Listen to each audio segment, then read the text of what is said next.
Efectivamente, esta es una lucha larga. No tiene que ser tan larga porque si esta lucha no vence, quienes perecen no son solo los animales, sino los seres humanos. No la conocí desde el principio, me la enseñaron en el camino, sobre todo en la campaña a la alcaldía de Bogotá, cuando hicimos un pacto con el movimiento animalista, en lo que podía ser el alcalde en ese momento, y que se ha prolongado hasta el día de hoy con menos protagonismo mío, porque pensamos que para la salud de la ley era mejor que fuese la expresión mayoritaria del pueblo colombiano que quiere esta ley y sus representaciones diversas, hombres, mujeres, de diversos partidos en el Congreso de Colombia. Movimientos políticos, todos progresistas. Este proyecto ha tenido una serie de enemigos, de contradictores poderosos, muy poderosos, que han frenado su desarrollo una y otra vez. La verdad, yo me encontré con esta causa de una parte mayoritaria de la sociedad colombiana porque se juntó con otra que he levantado desde mucho antes, que he tratado de defender a lo largo y ancho del mundo, a donde me han invitado. Hemos cobrado cierta prestancia mundial a partir de esa lucha, que es una lucha con la vida. Realmente es una lucha por la vida, no es más, que está ligado a un momento histórico de la humanidad, que es su posibilidad de extinguirse. Aquí miro el tema de pronto de una manera diferente, no contradictoria. Muchos han levantado esta bandera animalista por razones éticas, morales. Contra esos argumentos se han levantado muchos otros. Yo los he analizado. Alguno tiene una importancia que hay que solucionar, lo que yo llamo el reciclaje laboral, la posibilidad de conversión laboral de mucha gente que tradicionalmente ha vivido de este tipo de negocio. Viene de los españoles y los españoles lo heredaron de los romanos, así que tiene cierta ancestralidad. Ese fue uno de los argumentos para tumbar varias veces nuestras decisiones.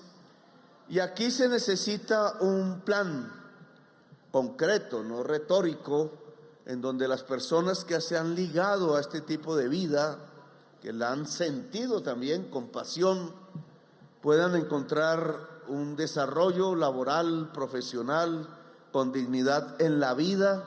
La ciudad de Bogotá, sobre todo, tiene que encontrar este camino.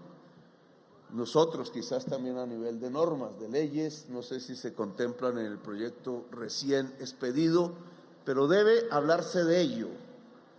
Debe haber el menor número de perjudicados posibles. Quizás quede uno, que es el que hace el negocio. Generalmente ellos han puesto más con peso el negocio y la codicia que la vida. Esto lo estamos observando a lo largo y ancho de todo el planeta y en varios aspectos. Colocar primero la codicia que la vida, pues nos lleva a muchos y a muchas a colocar primero la vida que la codicia.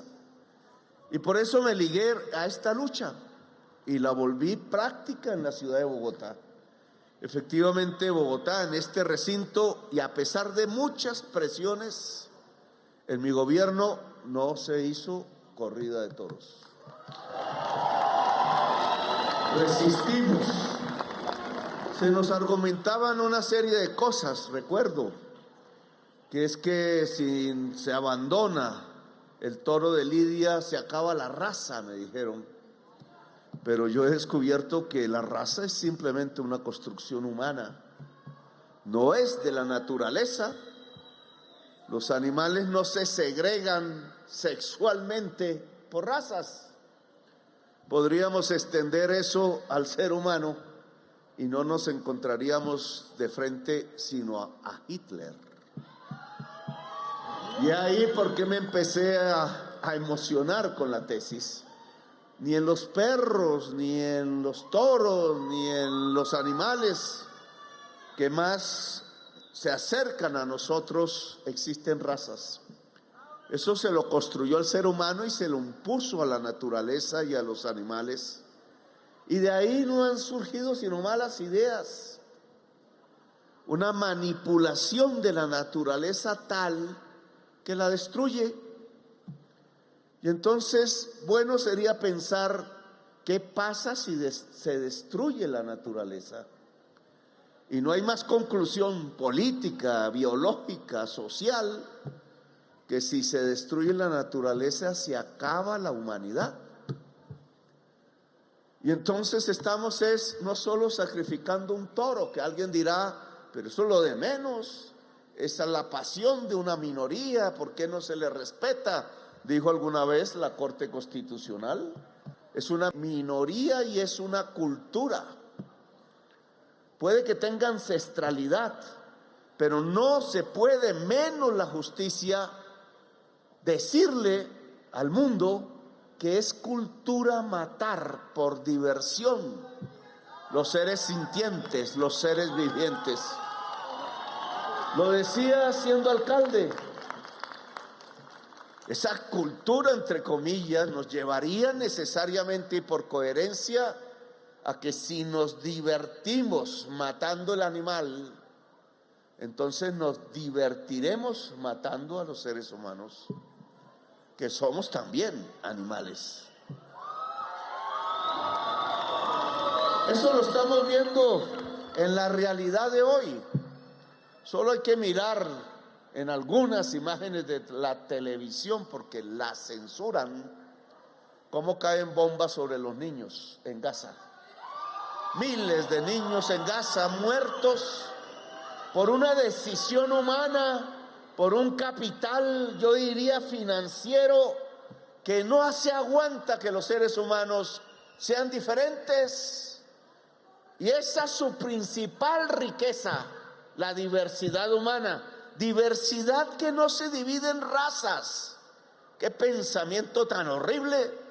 Entonces pensar que la diversidad humana no es cultural, sino que es biológica, y de ahí pensar que en esa diferenciación biológica medida en los colores de la piel, en las formas del cráneo, entonces se establece el concepto de raza superior y de razas inferiores, y por tanto la mentalidad que hoy está presente, ganándose la fuerza de varios pueblos mayoritariamente, de que las razas inferiores que creen que existen pueden ser desechables, pueden ser matables, y por eso caen las bombas en Gaza, porque consideran que los árabes pobres son una raza inferior. Así nos consideran a todos y todas nosotras. Por eso tanto problema para sacar una visa. Por eso nos tratan de manera tan indignante en los países extraños que nos reciben, cuando una persona, una familia no puede vivir aquí. Por eso, por el color de nuestras pieles, nos dejan entrar a un parque público, a una zona de la ciudad de Bogotá, mientras a otros los rechazan, sobre todo si su vestido demuestra que no tiene los suficientes ingresos para considerarse igual a los que por allí cotidianamente deambulan solamente porque tienen un ingreso superior. Por eso han matado indígenas.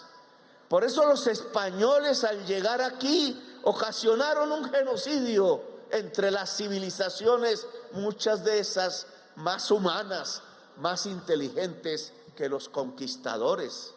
Por eso los nombres de los líderes de esos conquistados no aparecen en las calles, no aparecen en los parques, no aparecen en los monumentos, se silencian en nuestra historia oficial, porque las oligarquías de Colombia, ellas sí, taurinas casi todas, acostumbradas a ver y divertirse con la muerte de los animales, porque se creen españolas y blancas, porque se creen de ese mundo en donde a los cristianos los mandaban a destrozar por los leones, porque se divertían con la muerte, no importaba si la muerte era del animal o la muerte era del ser humano. Esa historia de la diferenciación humana y del genocidio que conocimos recientemente en la Segunda Guerra Mundial con Hitler, que creía que el socialista era inferior, que creía que el gitano era inferior, que creía que el judío era inferior, y los asesinaban por masas, por millones, en los campos de concentración, en las cámaras de gas, y se atrevieron a invadir con una maquinaria de muerte simplemente para seguir asesinando a lo que consideraban los inferiores. A nosotros nos hubieran visto como inferiores, también nos hubieran mandado a la cámara de gas. Los conquistadores algo hicieron al principio, y sus hijos, que llegaron a traer gentes a la fuerza del África para esclavizarlos solamente por el oro, solamente por la codicia, siguen con esa mentalidad en el mundo contemporáneo de Colombia.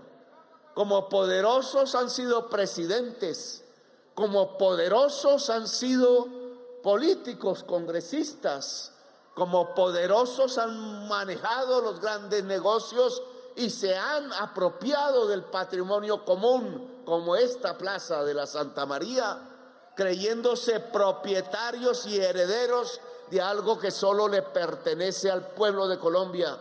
Como herederos de los esclavistas, nos han matado a nosotros. Por miles se creyeron con el derecho que podían exterminar a la gente que pensaba diferente. Se creyeron con el derecho de segregar a la ciudadanía bogotana a un sur pobre, mientras ellos se quedaban con el norte. Se quedaron con el derecho de decir que los recursos de la educación solo iban a la universidad privada y a unos pocos, y que era un pecado plantearse el que una educación pública superior le pudiera llegar a todos los hijos e hijas de la gente de Colombia, empezando por los más pobres. Se creyeron con el derecho de matarnos. Creían que tenían el derecho de matar un toro por diversión, unos gallos por diversión, unos animales por diversión. No voy a entrar a la discusión vegana todavía, compañero Merchán, aunque confieso que he reducido mi dieta de carne. Pero ahí no se matan los animales por diversión, sino por necesidad, y ojalá sea la mínima necesidad, porque en realidad, planteada la circunstancia de violencia en Colombia, de cómo hemos construido una historia y una sociedad que se ha autodestruido por la vía violenta de eliminar al diferente, que ha puesto a Hitler en la cabeza como ninguna otra sociedad del mundo, y ha gobernado de esa manera durante décadas, y yo diría siglos, que ha considerado que los seres humildes de otro color de piel pueden ser considerados inferiores y que se han sentido superiores con la posibilidad de construir una democracia hereditaria que no existe en el mundo, de que son dueños por heredad del dinero público y del poder en Colombia. Pues nosotros hemos dicho basta. Y a pesar de mucha resistencia de años, en donde vimos caer tanta gente incluso volteó sus ideas por miedo, por el terror que se producía en cada noche en Colombia, pues esa resistencia ha fructificado. No puede devolverse, no puede retroceder, tiene que seducir cada vez más a más y más mayoría nacional, a pesar de esta oposición poderosa que sentimos y que nace de eso que ellos creen, su derecho a matar al inferior y al diferente. Tenemos la necesidad de construir una democracia multicolor en Colombia, de que el pueblo sea constituyente, es que decir, decida, no simplemente proteste, de que el pueblo pueda ser en realidad el dueño del poder, que es como se define una democracia. Kratos, poder, demos, pueblo. Democracia significa pueblo dueño del poder. Y si la mayoría del pueblo de Colombia, empezando por nuestros niños y niñas, no querían que mataran toros en la plaza, ni que la gente adulta se divirtiera aplaudiendo y con pañuelos blancos la sangre de un ser viviente, y se riera y se alegrara con esa muerte, pues tenemos que decir hoy que esa resistencia ha triunfado por ahora. La posibilidad del retroceso está ahí presente.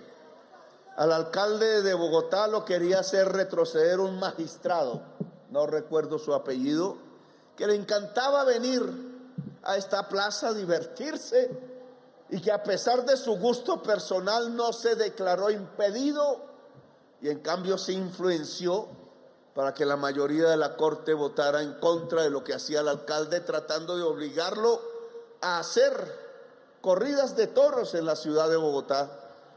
Y me pareció injusto, porque ya la justicia en el caso del Consejo de Estado se había atrevido a ir adelante. Había dicho en una de sus sentencias que nosotros cumplimos.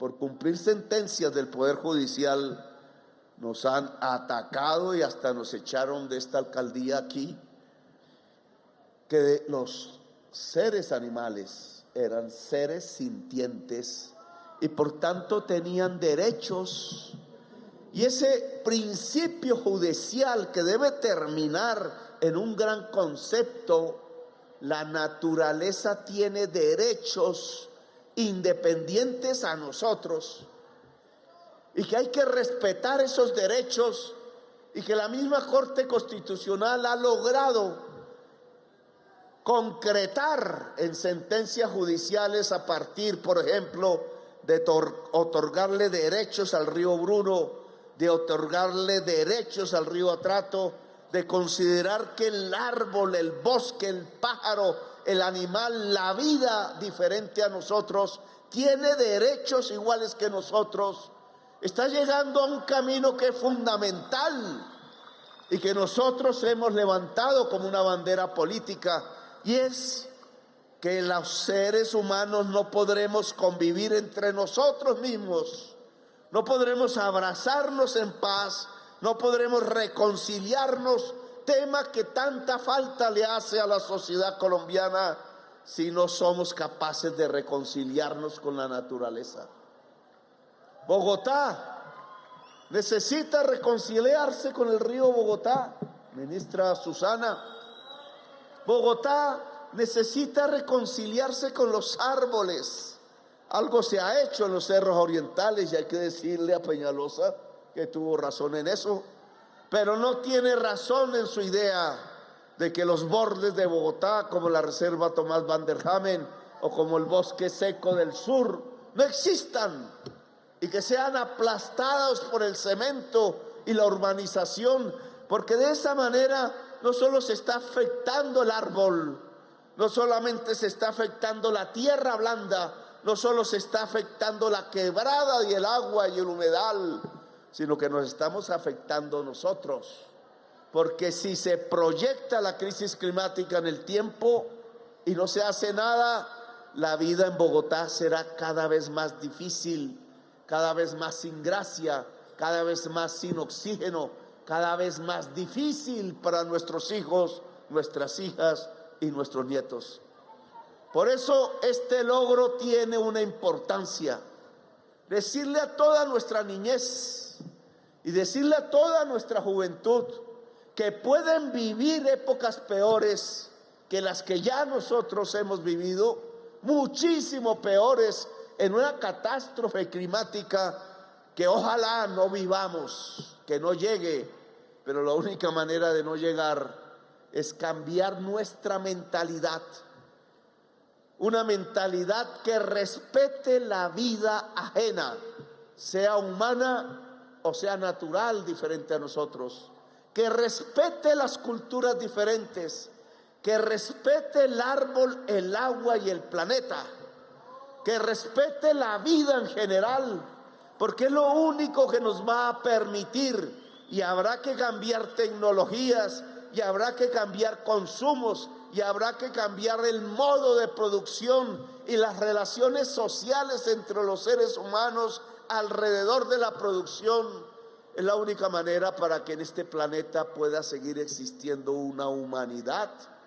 Y quizás en algún momento, cuando nos dejemos de matar entre nosotros y no haya más bombardeos a niños, niñas y bebés en Gaza ni en ninguna parte del mundo, podamos mirar las estrellas como nuestra verdadera misión, la de llevar esta vida tan hermosa que hay aquí hacia los seres inertes que nos rodean.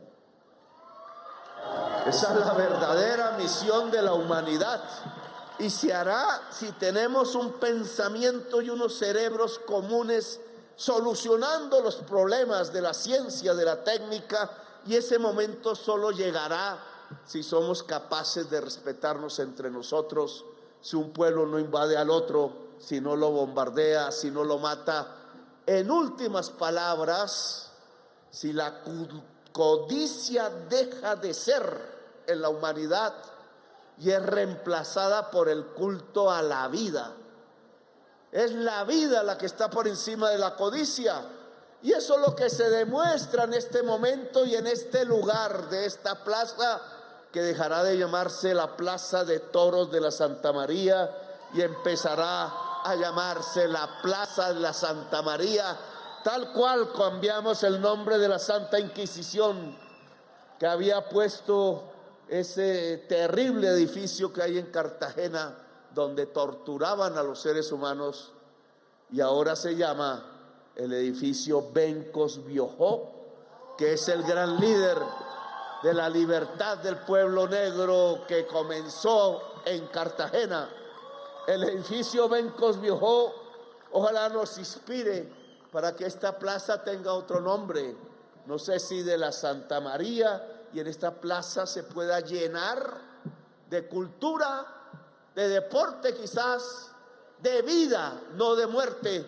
Ese es el cambio de mentalidad que a partir de hoy empezamos a ver en la misma ciudad de Bogotá, y que no puede retroceder, y para ello se necesita fuerza, se necesita movilidad social, se necesita un pueblo vivo también, que sepa que su vida depende de la acción común, de lo colectivo, que su vida depende de salir a la calle, de votar también, pero sobre todo de tener poder y ejercerlo. No más muerte en el centro de la ciudad de Bogotá, porque en el centro del país, siendo la vida su reina, podremos decir con certeza que estamos construyendo una Colombia potencia mundial de la vida, y una Colombia el país de la belleza. Gracias, muy amable, por haberme escuchado. Nos vemos hasta la próxima, muy amables.